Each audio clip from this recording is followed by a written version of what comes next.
The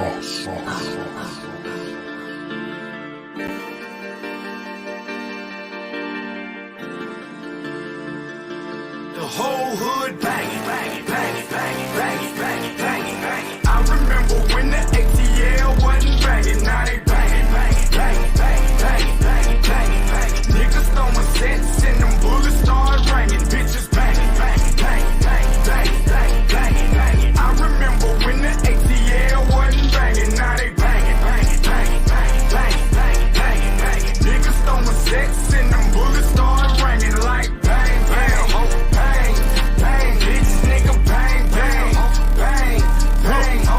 I'm in the cool, smoking on weed like a snoop, mad at the pop off a juice. I got the juice, fucking my enemies like it or not, ain't no blocking the truth. I'm at the roof, with my AK like I'm Malcolm, I'm ready to cock in the shoe. This information is simple for niggas who dumb and don't really know how to compute. I ain't got problems with niggas who blood in the crib, but homie, I do know this. Young niggas figure to life and they wanna be in it, but really they don't know shit. I'm on that dolo shit, solo dolo bitch. Mentally I'm so sick, I got everything needed, I'm ready. If not, it is something my hoe gon' get. When will niggas learn this song? All my life I stood alone. Don't be joining cliques because you scared to fight and hold your own. Not one still fuck with me, I don't give a fuck what rappers don't. Niggas know I don't slick this. If I came at you, you be gone, bitch. I remember when the ATL wasn't banging, now they banging, banging, banging, banging, banging, banging, banging, banging. Niggas throwing sets and them bullets start ringing, bitches banging, banging, banging, banging, banging, banging, banging, banging. I remember when the ATL wasn't banging, now they banging, banging, banging, banging, banging, banging, banging, banging. Niggas throwing sets and them bullets start ringing like bang, bang, ho, bang, bang, this nigga bang, bang, ho, bang, bang, ho. 24/7 I'm smoking and drinking, bitch, I keep the fire, fire, fire. Really I wanna be sober, but I had to see the world high, high, high. Suckers don't know shit about the world, thinking they got a third eye. You can't tell a nigga shit by nothing, but when he get murdered, we cry. Hell, shit is old. Some of you niggas saying that the leaders are following hoes. You got the blind trying to lead the blind, we in a position with nowhere to go. Throwing them gang signs, but them niggas abandon you after you go up the road. Get an interrogation with a dirty Harry, he gon' turn your friend into a foe. Why they been doing this shit to manipulate niggas for centuries? That's the fire. They know we came and it really exists and they set up another black messiah. That's that hustle over your head shit. Plot to kill you dead shit. Think about the matrix you envision for you fail, bitch. I remember when the ATL wasn't banging, now they banging, banging, banging, banging, banging, banging, banging, banging. Niggas throwing sets and them bullets start ringing, bitches banging, banging, banging, banging, banging, banging, banging, banging. I remember when the ATL wasn't banging, now they banging, banging, banging, banging, banging, banging, banging, banging. Niggas throwing sets and them bullets start ringing like bang, bang, ho, bang, bang, bitch, nigga, bang, bang, ho, bang, bang, ho, bang, ho.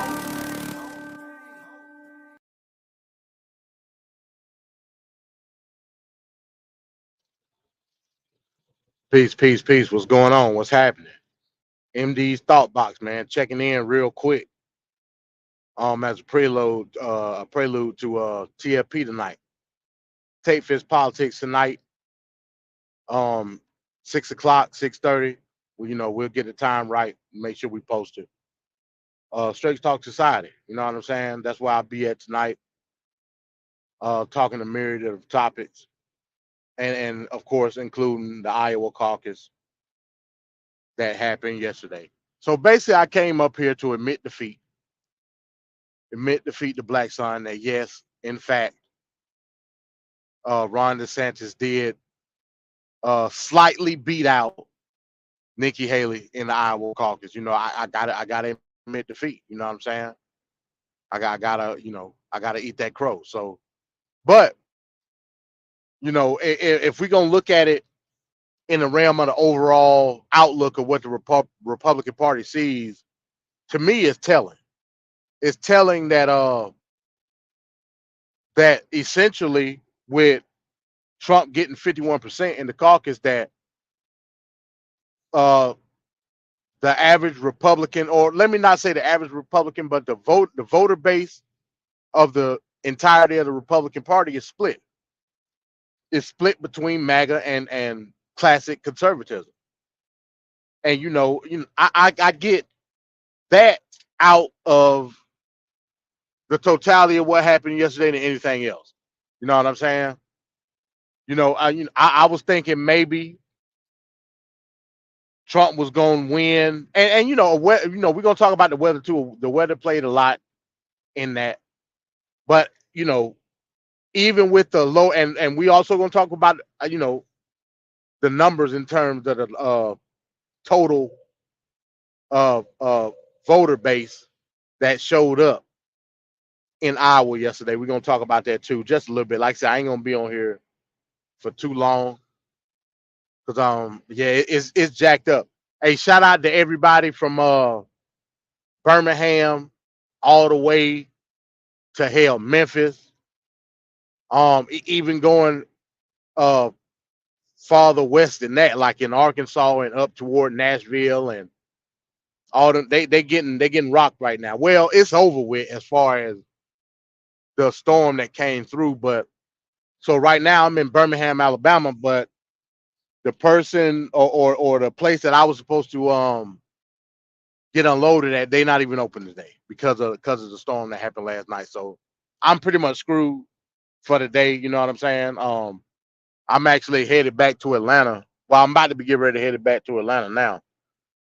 But I just wanted to come on and chop it up just real fast, 15 minutes maybe, and talk about what happened in Iowa yesterday, and also talk about a news story that I just heard, which is damning to Greg Abbott and what he's doing. But yeah, it's jacked up in the South right now. Luckily, Georgia, for the most part, in the Atlanta area, really didn't catch it like that.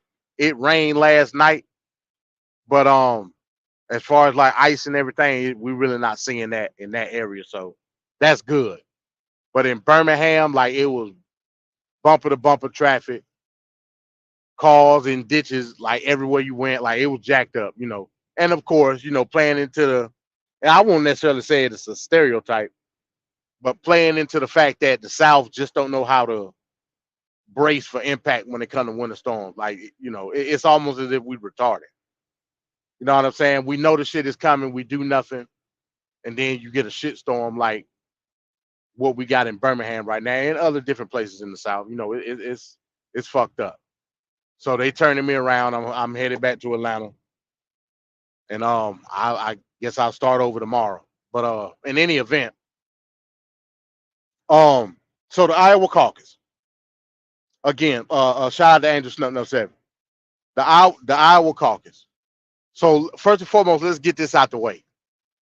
It was reported that this Iowa caucus, is the lowest turnout ever in the history of the Iowa caucus, and that's pretty bad. Again, I understand that peace. What's up, GTO? I understand that the weather was fucked up. I get it. You know what I'm saying? Trump tried to tell you, hey, if you vote then die, that's cool with him. So obviously people didn't heed that. They said, fuck it, we're not coming out. And I think the official numbers of the totality of the vote was just over 100,000 people. So you're talking about a state. You're talking about a state with millions of people. You know what I mean? A huge Republican voter base. Only 100,000 people pretty much showed up in the caucus. And that's bad. That's real bad. But again, you have to take the weather into account. That did play a factor. So, it is what it is. You know what I'm saying? If it was me, I probably wouldn't have showed up either. Like, that was brutal. GTO said, OMG, they needed to stay where they at. This too much. Hey, I agree. That, like, to ask people to come out and embrace that type of winter is that, that it really didn't make sense. In my humble opinion, they should have postponed it. You know what I'm saying? I'm just keeping a buck. They should have postponed it. Let me get a drink of water. It didn't make any sense to have those people out there to come vote, knowing that this was going to be the type of situation you was going to be faced with. So again, the lowest turnout ever in the history of the Iowa caucus. But like I said again, even more telling is the simple fact that you only had 51% go for Trump when the numbers were projected to be way higher, like way higher. Some entrance polls going into the caucus had him upwards of 70%. You know what I'm saying? And that was with bad weather and low turnout being expected. So it's telling to an extent. You can clearly see the split now. You can see the split now between the new generation or MAGA and the old guard when it comes to conservative Republicans. So just to break down, let me go to it. Where am I at? Just to give a quick breakdown, again, Donald Trump was at 51, DeSantis at 21.2, Nikki Haley was at 19.1, which pretty much a tie. But if we're gonna break it down number for number, Ron DeSantis did win. And then of course Vivek was at 7.7. You might as well say 8, right? A couple more exit polls that I saw. It said amongst older voters, Trump won that. Amongst younger voters, Vivek actually won the young vote, which is crazy. You know what I'm saying?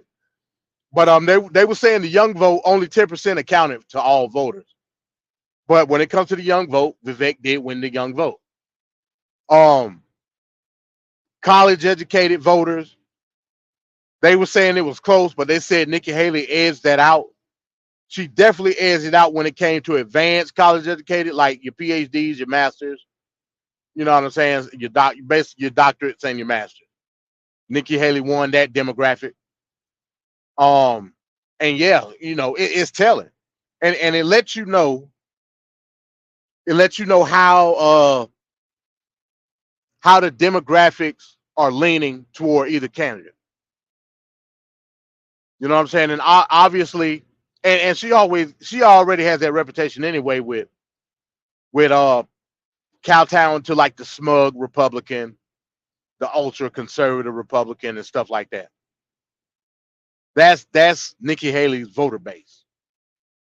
Whereas, it can be an argument made that people that consider themselves MAGA or people that consider themselves ultra nationalists but don't want to be associated with Trump based on all the stuff he got going with is leaning more toward Ron DeSantis. Like Trump even said it himself. He said Ron DeSantis was MAGA light. So that gives you an outlook of who's who in terms of what's going to happen in the next phase, which is next week in New Hampshire.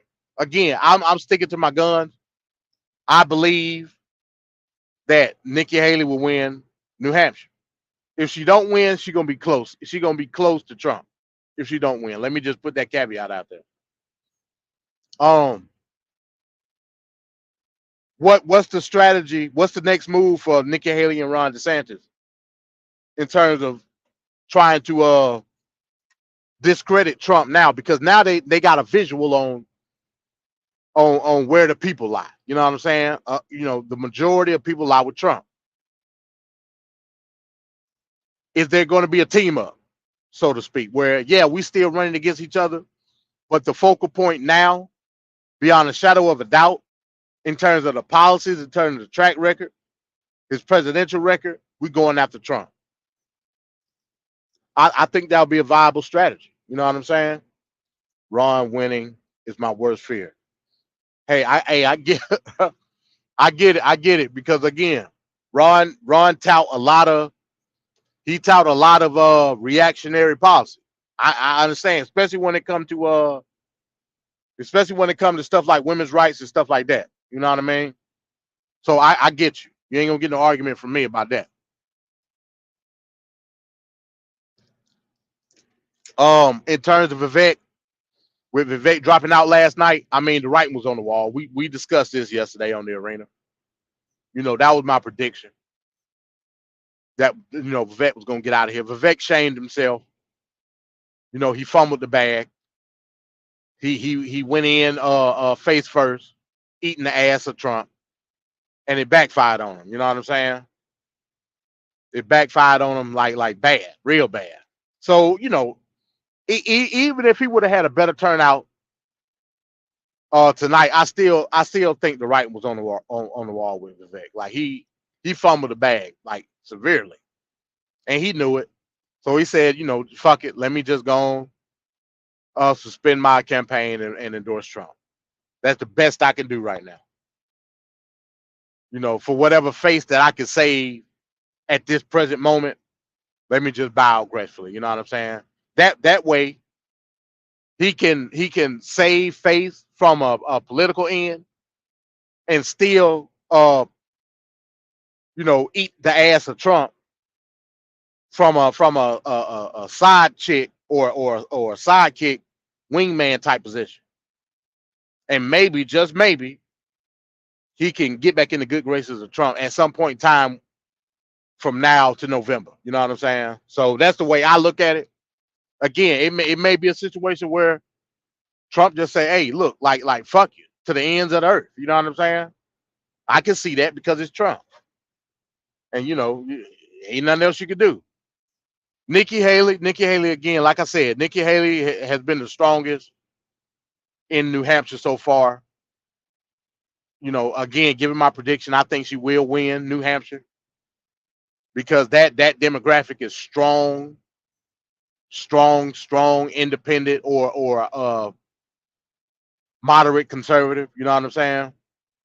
And they tend to lean more toward that particular demographic tends to lean more toward Haley than anything else.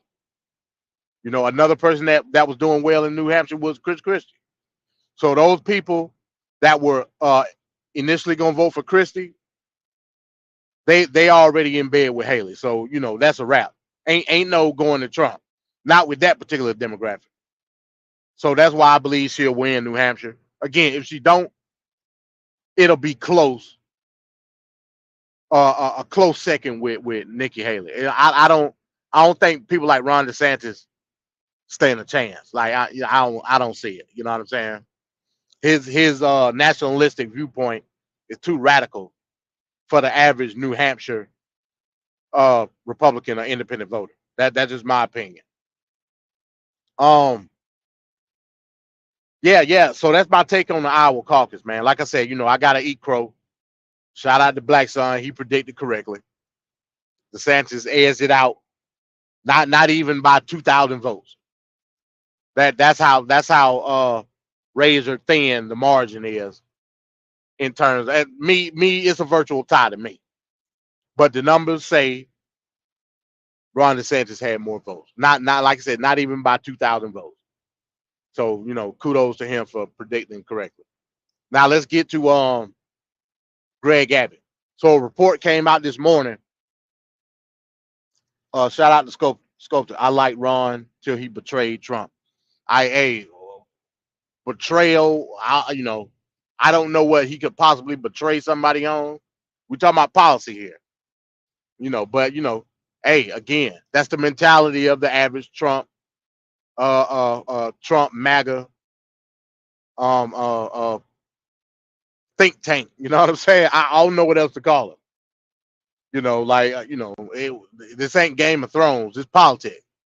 But in any event, you know what I'm saying? I get you. But yeah, so yeah, damning report came out this morning about Greg Abbott. So of course we all know that Greg Abbott has unconstitutionally co-opted the United States border, which is federal jurisdiction, by the way. He has unconstitutionally co-opted the United States border. He's put up buoys in the Rio Grande River with barbed wire linked to each buoy underwater. And the report came out today that there was a family of three, two children and a mother that drowned in the Rio Grande, and by order of Greg Abbott, the Texas National Guard prevented United States Border Patrol from saving those people out the river. Again, let me give them a disclaimer. I'm all for border control in the aspect of legally restraining an illegal from coming into the country. As it pertains to the asylum crisis, there has to be a more better bureaucratic way of restraining these people and holding them until they can get the proper documentation. That's my opinion. Nobody else's. That's my opinion. When you deal with something like Title 42 that Trump put into place, he did it based on the fact that COVID was going on at the time. Title 42 was never intended to be permanent. It was impossible. If you still think Title 42 is a plausible idea today, here in 2024, that would also mean that you would still be for lockdown due to COVID, because Title 42 was a COVID mandated bill. So you got to use logic and reason when you start talking. You just can't start MAGA babbling and then get caught up in something that you didn't intend to say. When it comes to Title 42, it specifically says due to healthcare concerns involving the COVID pandemic. That's exactly what it say in the Title 42 bill. So when a person come up to me and say we should still have Title 42, then at the same time I must tell you to put your mask on, because by default you still believe that we should be in lockdown due to COVID-19 by default. So you can't use a Title 42 card. So now the question would be, how can I play the game of politics to where I can stop these people from coming into the country, but at the same time respecting international law due to the Geneva Convention, which says that you must give shelter to migrants that are seeking asylum. You got to be smart. You just can't MAGA babble. MAGA babble ain't gonna do it. So what Greg Abbott is doing right now, through the eyes of the Constitution, is illegal. From the superiority clause, what the United States Constitution says, that ultimate say within the borders of the United States goes to the federal government, not to the Texas state, what you call it, National Guard. They're illegally co-opting the border. And don't remember, I'm the political prophet amongst men.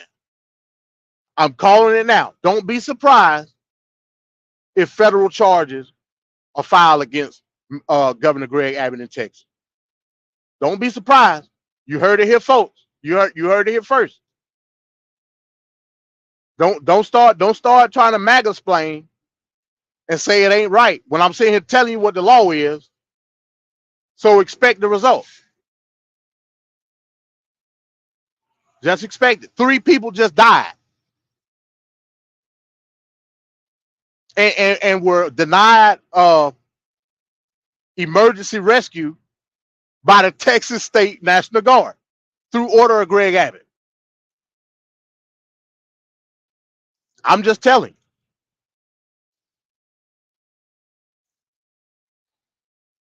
We not even getting we going through deep waters now. Fuck federal law. We talking about international law now. International law.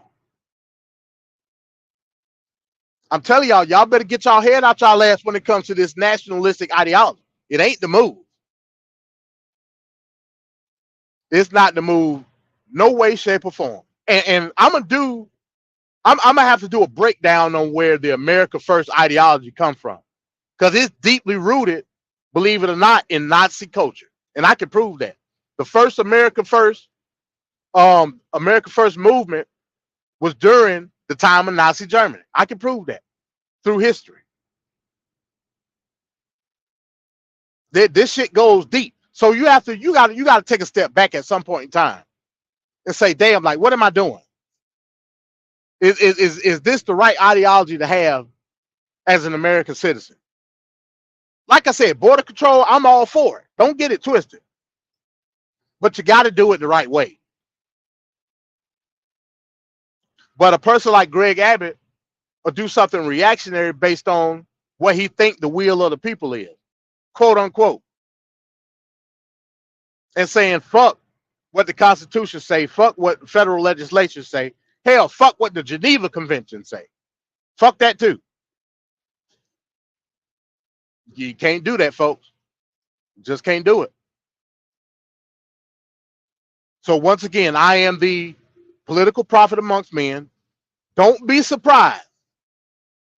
Somewhere in the near future, that charges will be filed against Governor Greg Abbott for what he's doing on the border right now. In layman's terms, he has commandeered a portion of the United States border to Mexico. And that, my friends, is illegal. Illegal as hell. The United States border is not a state jurisdiction. It's just not.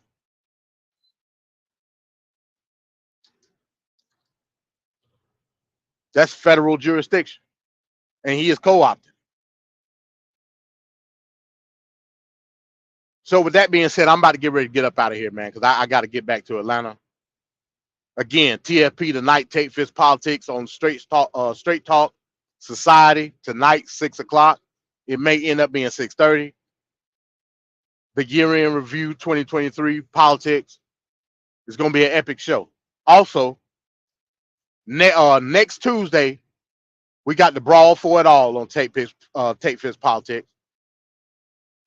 Blackness in politics, and I'm gonna be in one corner, and it's gonna be a 3-on-1 matchup with 3 islanders trying to tell me that my interpretation of black is not the correct interpretation. Now, let me give a disclaimer, and everybody knows my position on black.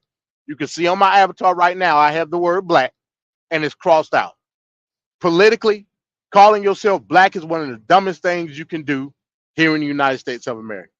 But I understand culturally, the essence of my blackness comes through a deep and rooted lineage based on our demeaning, disparaging, and persecution here in the United States. There's no denying that.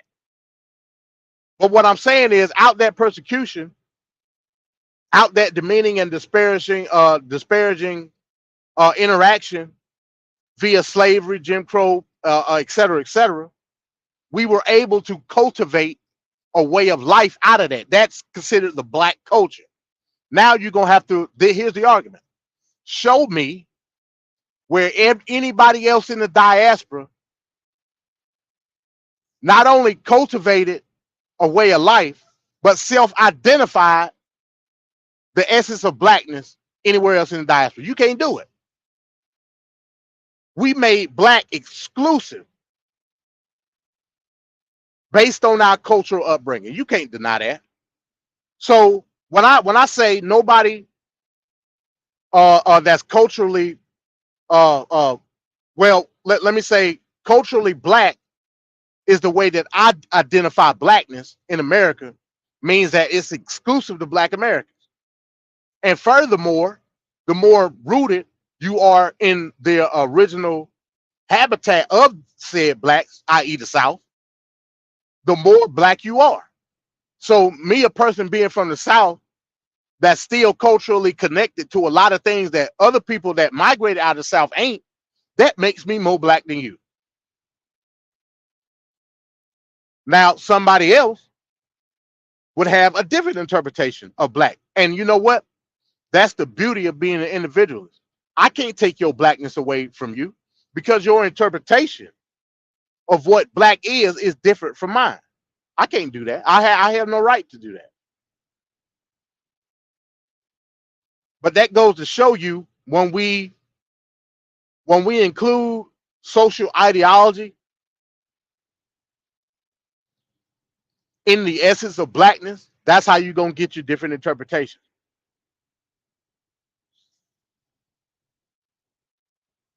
So I just wanted to say that. Be on the lookout. Let me see what date that's going to be. The 23rd. January 23rd, Tate Fist Politics. The politics of blackness. That's gonna be a slobber knocker, folks.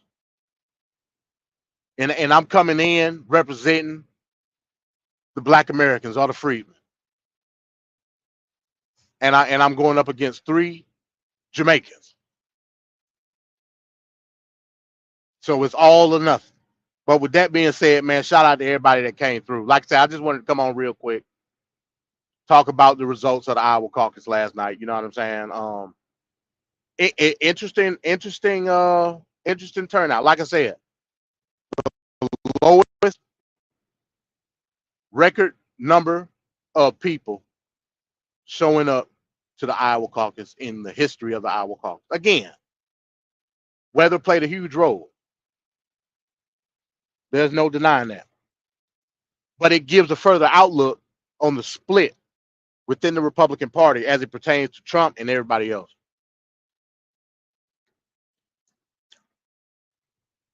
And it's going to be interesting to see what happens next. Who's going to get that 8% from Vivek? Take that in consideration. Who's going to get it? But hey, something to think on. Shout out to everybody that came through. Oh, appreciate that, Scope. Appreciate that. Shout out to you and shout out to GTO. Check me out later on today. Like I said, TLP year in review 2023. Take Fist Politics. And with that, man, we out. Peace.